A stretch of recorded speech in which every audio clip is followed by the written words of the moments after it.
உலகத்தில் நான் அடிக்காத சரக்கே கிடையாது.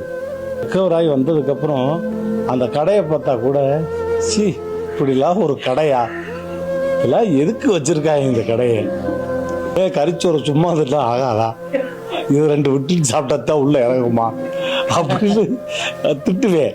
எனக்குள்ள நாளே கேட்டுக்குவேன்.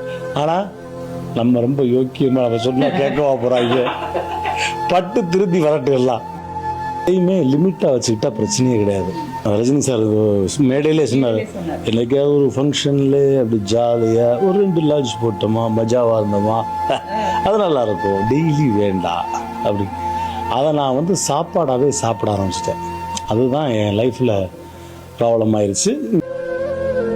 அதை கொஞ்சம் கொஞ்சமாக எப்படி குறைச்சிக்கிட்டு லைஃப்பை செட்டில் ஆகி ஃபேமிலிக்காக நம்ம வாழணும், அடுத்து ஒரு கட்டத்தை அதை எடுத்துக்கிட்டோம்னாலே ஹாப்பியாக இருக்கும்.